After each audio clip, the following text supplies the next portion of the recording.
जिसने भी जो किया उसको सजा मिलेगी। मतलब लगता है कहीं मैं कहना नहीं चाहता, सत्ताधारी पार्टी के लोग हैं। मैं कहना नहीं चाहता, समय आने पे जवाब दिया जाएगा और दूंगा जवाब। मेरे बेटे पे किसी के बेटे पे हमला होता है तो उसका बाप बर्दाश्त नहीं कर सकता, और जब तक मैं पहचान हो जाए, मालूम ना पड़ जाए, तब तक मैं कुछ कहने को तैयार नहीं। कौन लोग हैं और छोड़ेंगे नहीं। मैं इस समय फुटेला अस्पताल में मौजूद हूं और जो किच्छा से विधायक हैं, पूर्व मंत्री हैं, कांग्रेस के जो है विधायक हैं, वरिष्ठ नेता हैं, यहाँ पर उनके बेटे सौरभ बेहड़ पर, जो कि पार्षद भी हैं, वार्ड 39 थे, उन पर जानलेवा हमला हुआ है और मैं यहाँ पर मौजूद हूँ। ये देख सकते हैं आप, ये कैजुअलिटी वार्ड है जहाँ पर कि तिलकराज बेहड़ भी यहाँ पर मौजूद हैं। और ये बदतमीजी करना, ये अपने आप को बहुत बड़ा समझते हैं। क्या हम लोगों ने कोई चूड़ियां पहन रखी कोई? क्या ऐसा कोई व्यक्ति होगा उसको बख्शा नहीं जाएगा, चाहे कोई भी कितना बड़ा क्यों ना हो, चाहे सत्ताधारी का लोग है, कोई भी बख्शा नहीं जाएगा। हम लोग अभी पुलिस मौके पर पहुंच चुकी है, पुलिस से भी कहा कि उसके कैमरे चेक करा कौन है, बख्शे नहीं जाएंगे। मैं उनसे कहना चाहता हूँ बिल्कुल बख्शे नहीं जाएंगे और हमें कहीं से कहीं तक जाना पड़ जाएगा, हम जाएंगे। ये सौरभ राज बेहड़ हमारा घर का बच्चा भी है, भाई भी है, हमारा सब कुछ है, लेकिन बख्शे किसी कीमत पे नहीं जाएंगे, चाहे कोई भी बड़े से बड़े। ये घटना बहुत दुर्भाग्यपूर्ण है। इतनी बदतमीजी इन्होंने की है, एक अकेले युवक को, एक अकेले बच्चे को देखकर ये तीन लोग मुखौटा बांध के चले आए और आक्रमण करने। ये बहादुर नहीं है। अगर मुखौटा खोल के जितने भी लोग आना चाहें आके मुकाबला कर ले। ये बदतमीजी ठीक नहीं है। एक अकेले लड़के को, की जनप्रतिनिधि है, कभी किसी का बुरा नहीं करता, लेकिन जिसने भी ये बदतमीजी की है वो पुलिस की विवेचना का काम है और पुलिस को समय रहते इस मामले में रुचि लेनी चाहिए। अन्यथा जो कुछ भी होगा वो भविष्य के गर्भ में है, लेकिन जो किया दुर्भावना। देखिए, पंचायत के लिए बुलाया गया तो मेरे पास भी फोन आया था सौरभ का कि पापा पंचायत के लिए कह रहे, मैंने चलो निपटा दो शहर का मामला, कोई बात नहीं निपटा दो। लेकिन पंचायत के नाम पर बुला के रास्ते में घेर के मारना बर्दाश्त नहीं है।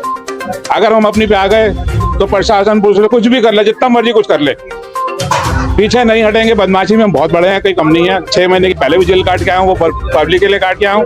लेकिन ये जो धक्का हो रहा है, किसी के बेटे पे जानबूझ के हमला करना, जान से मारना, उसको पहले लात से घेर देना, फिर उसको लाठी डंडों से पीट देना, उसकी रीढ़ की हड्डी में चोट आई, उसकी कई जगह बहुत ज्यादा क्रिटिकल है। ये अच्छी चीज नहीं है। वो सोच ले जिसने भी, कि अगर प्रशासन, पुलिस प्रशासन नहीं खोलेगा हम तो खोल ही लेंगे, चाहे इसके लिए हमें कहीं तक जाना पड़े।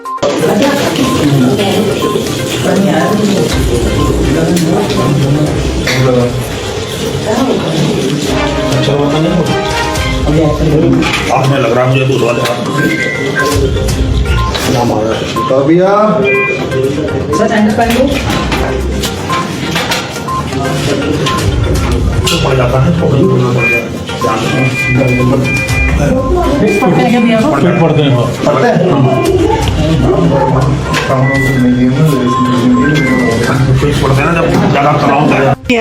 अभी पिछले दिनों सत्तारूढ़ दल के ही विधायक ने कहा है मणिकांत जो है मणिकांत हो गए हैं। तो इसी तरह से हर किसी का ध्यान जो है मणि की तरफ है। तो मैं ये कहना चाहूंगा कानून व्यवस्था पर ध्यान देना चाहिए, ना कि मणि पर ज्यादा ध्यान ना देकर कानून व्यवस्था पर ध्यान।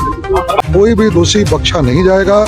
जो दोषी होगा निश्चित माने किसी भी युवा पर विशेष रूप से उपद्रवी है और बेहड़ जी का बेटा है तो ठीक है, हम राजनीतिक दल अलग हो सकते हैं, लेकिन राजनीतिक दल होने के बाद भी किसी पे भी पारिवारिक रूप से कई प्रकार का अगर हमला होता तो वो बहुत गंभीर है। और मैं पूरी जानकारी लेने के बाद ये सुनिश्चित करेंगे, मैं पुलिस से भी कहूँगा और वरिष्ठ पुलिस अधिकारी स्वयं बात करूंगा कि ये सुनिश्चित किया पूरी जाँच हो, तह तक जाँच हो, जो भी दोषी हैं उन्हें कठोर से कठोर सजा मिले। मेरा ये कहना है अभी किसी भी इस घटना को किसी से भी जोड़ना मुझे लगता है जल्दबाजी। जैसा मैंने बेहड़ जी का भी देखा और मेरा भी मानना, मैं भी जनप्रतिनिधि हूँ, एक गंभीर जनप्रतिनिधि हूँ। बेहड़ जी का भी मैंने वक्तव्य देखा कि एक गंभीर जनप्रतिनिधि, उन्होंने कहा मुझे लगता है पुलिस को जांच करने दे तुरंत किसी, क्योंकि एक तो पुलिस चौकी के आसपास झगड़ा नहीं, ये झगड़ा हुआ है ये LIC बिल्डिंग के सामने हुआ, उनके घर के पीछे हुआ और घर से निकलते हुआ, तो किसी पुलिस चौकी के आसपास का झगड़ा मेरी जानकारी नहीं, दूसरी नहीं तय अलग। फिर मैंने कहा अभी हम इतनी जल्दी क्यों जंप करें, पुलिस को जांच करने दी जाए। पुलिस की जांच होने के बाद जो दोषी होगा मैं आश्वस्त करता हूँ इस केस में बख्शा नहीं जाएगा। चौकी से किसी को कोई फोन नहीं किया गया, ना ही चौकी थाना कोई जगह है पंचायत नामे उसकी पंचायत करने की। आप जो कह रहे हैं उसकी मैं जांच करा लूंगा और हमारा सबसे पहला प्रयास ये है कि जो पीड़ित है, जो घटना भी हुई है, उसके पीछे कौन 3 लोग हैं, उनका क्या उद्देश्य था, वो कहाँ है, पहले मुझे उसको ढूंढना, उनको पकड़ना है। देखिए, पुलिस पे जो आप बता रहे हैं, जब कोई घटना होती है तो सवाल जवाब होता है, लेकिन अभी तक हमारे क्षेत्र में जो भी घटना हुई है उसका सफल अनावरण हमने किया है। पीछे जो मर्डर हुआ था, आपने इसका जिक्र भी किया, उसमें जो 2 मुलजिम थे वो सलाखों के पीछे हैं।